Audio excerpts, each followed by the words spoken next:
السلام علیکم and welcome back to my YouTube channel. تو اسٹوڈنٹس، آج ہم جس ٹائپ آف انسیڈنٹ کی بات کریں گے وہ ہے ڈینجرس اکرنس۔ ہمارے پاس ایسا اسپیسیفک ایونٹ جو ہمیں رپورٹ کرنا ریلیونٹ اتھارٹیز کو لازمی ہوتا ہے۔ For example, high potential near miss. ہمارے پاس کرین میکینیکل لفٹنگ کے لیے اویلیبل تھی، اس کا کوئی بھی پارٹ وہاں سے ڈیٹیچ ہو کے نیچے گر گیا۔ ہمارے پاس کسی کو انجری نہیں ہوئی، کچھ پراپرٹی ڈیمیج نہیں ہوا، لیکن پھر بھی ہائی پوٹینشیل نیئر مس تھی۔ ہمیں اس کو ریلیونٹ اتھارٹیز کو نوٹیفائی کرنا پڑے گا، رپورٹ کرنا پڑے گا۔ رپورٹنگ کا پرپس ملٹیپل ہو سکتے ہیں۔ سب سے امپورٹنٹ پرپس کیا ہوگا؟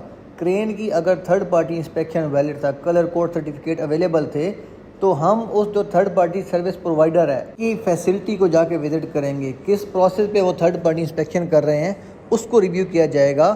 آیا وہ جو سرٹیفکیٹ دے رہے ہیں ویلڈ ہے کہ نہیں ہے، تمام چیزیں ویریفائی کرنی ہوں گی تاکہ فیوچر میں ایسی ہائی پوٹینشیل نیئر مس کو دوبارہ ری اکرنس ایلیمینیٹ کی جا سکے، اوائڈ کی جا سکے۔ تو امید کرتا ہوں انسیڈنٹ ٹائپ ڈینجرس اکرنس یا ہائی پوٹینشیل نیئر مس کہہ سکتے ہیں آپ کی کلیئر ہو چکی ہوگی۔ اگر آپ کا کوئی بھی کوشچن ہے تو آپ کمنٹ سیکشن میں پوچھ سکتے ہیں۔ مزید ویڈیوز کے لیے چینل کو سبسکرائب کرنا اور بیل آئکن دبانا نہ بھولیے گا۔ آپ کے وقت دینے کا بہت شکریہ۔